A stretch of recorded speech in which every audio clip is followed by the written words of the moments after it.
افغانستان کے دارال حکومت کابل میں ایک مسجد کے قریب دھماکہ ہوا جس میں درجن بھر افراد کے ہلاک ہونے کا اندیشہ ہے۔ جس وقت دھماکہ ہوا اس وقت نماز جمعہ کے بعد نمازی باہر آ رہے تھے۔ رپورٹ کے مطابق حکام نے بتایا کہ ہلاکتوں کی تعداد میں اضافہ ہو سکتا ہے۔ حکام کا کہنا ہے کہ کسی گروپ نے دھماکے کی ذمہ داری تسلیم نہیں کی ہے۔ افغانستان میں نماز جمعہ کے بعد دھماکوں کا سلسلہ چند ماہ تک رک گیا تھا، لیکن یہ دھماکہ چند ماہ بعد ہونے والا پہلا دھماکہ ہے۔ ماضی میں داعش کی جانب سے دھماکوں کی ذمہ داری قبول کی جاتی رہی ہے۔ وزیر داخلہ کے ترجمان عبدالنفی تکور نے بتایا کہ دھماکہ مسجد کے قریب مرکزی سڑک پر ہوا۔ انہوں نے کہا کہ اس کی وجہ تحقیقات کی جا رہی ہے۔ دھماکہ وزیر اکبر خان میں ہوا ہے جو پہلے شہر کے گرین زون کا گھر تھا۔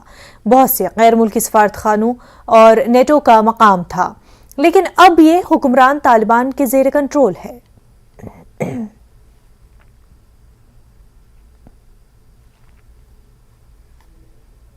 ایران میں پولیس کی حراست میں